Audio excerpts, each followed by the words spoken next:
All right, Math 2, 12.3, angles formed by tangents and chords.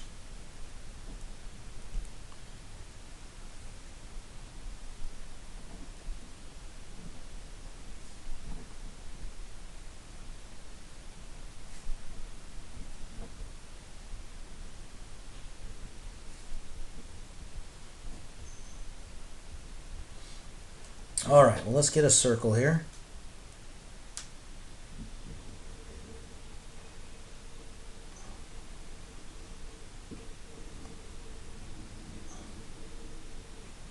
All right, so we have a circle.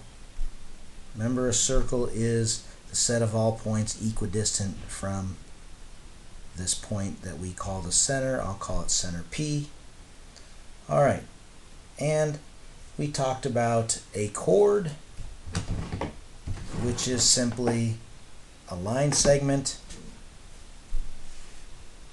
whose endpoints are both on the circle.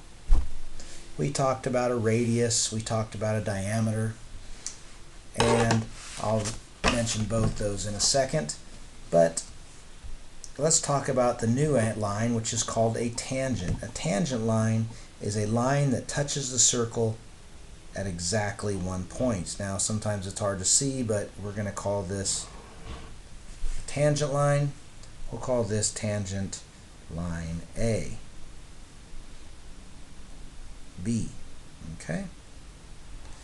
Alright, so a tangent line touches the circle at exactly one point. If we could zoom in and zoom in, we would see that these two only touch at one point. Now, the interesting thing about a tangent line, it is perpendicular to the radius that it intersects. So we have center P, we'll call this point C. So the tangent line intersects the circle at point C. And radius PC is actually perpendicular to tangent AB. So we know they're perpendicular. Okay? Well, I actually want to take line segment CP and I want to extend it to the other side, making it a radius. We'll call it radius CD. So what's interesting about a tangent line and a chord, and line segment CD is a radius, or excuse me, a diameter, which is also a chord. Well, a tangent line and a chord act the same way as an inscribed angle. A tangent line and a chord create an angle that is equal to half the arc it intersects. So hopefully we can see that arc CD is a semicircle, so we can say that arc CD equals 180 degrees. Okay? And hopefully you can see that angle DCB, since we know that a tangent and a radius or diameter are always perpendicular, we know that the measure of angle DCB equals 90 degrees, which you can see is exactly half of 180. Okay? Now, if I could draw another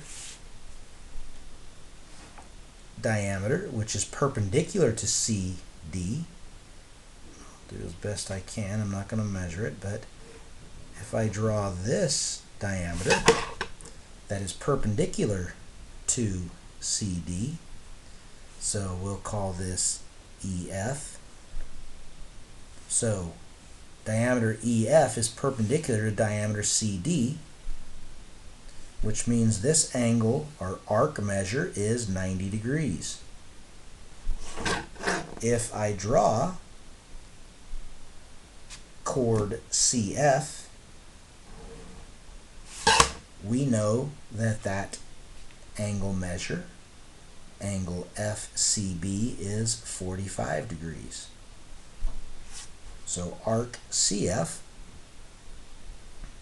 equals 90 degrees because central angle FPC is 90 degrees,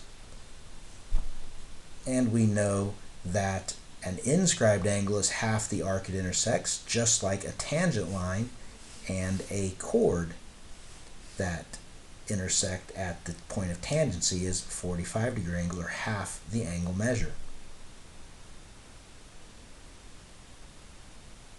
And that's pretty much everything you need to know for this section.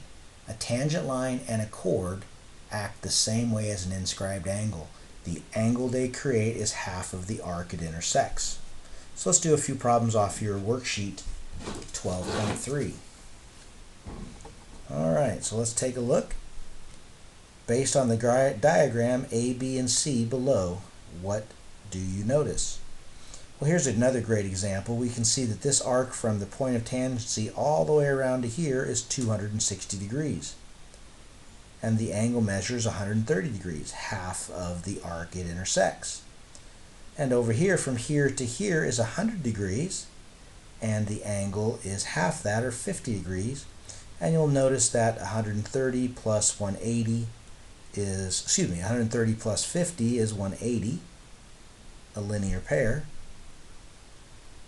And of course, from this point of tangency all the way around the circle back to the point of tangency is 360 degrees. And of course, 180 is half of 360. Just another good little proof for you. Okay? And again, 80, 160, 100, 200. 160 plus 200 is 360. 80 plus 100 is 180. And 110, 220, 70, 140. A linear pair of 180, a full circle 360. So, what do you notice? The two angles created by a tangent line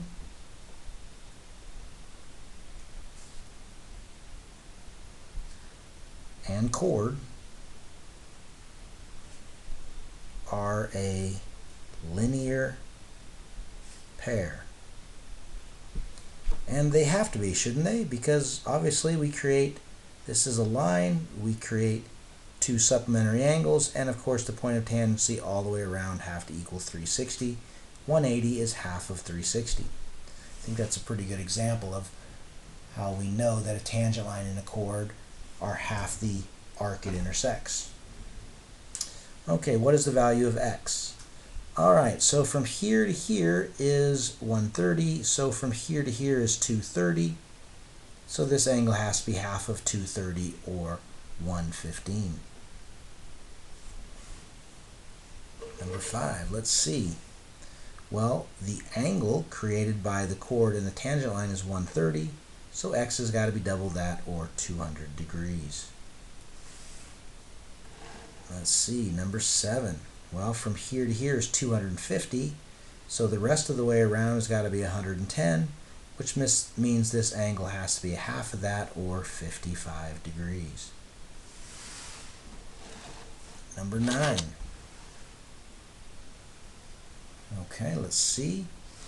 Well, we know that this arc is 8x plus 32, and this angle has to be half that. So what we're going to say is 2 times 5x plus 5 equals 8x plus 32. So 10x plus 10 equals 8x plus 32. Subtract 8x from both sides, we're left with 2x over here. Subtract 10 from both sides, we're left with 22 over here. Divide both sides by 2 and we get x equals 11. Alright, I'm going to leave the rest of the evens up front for you to do, and all of the back. Good luck.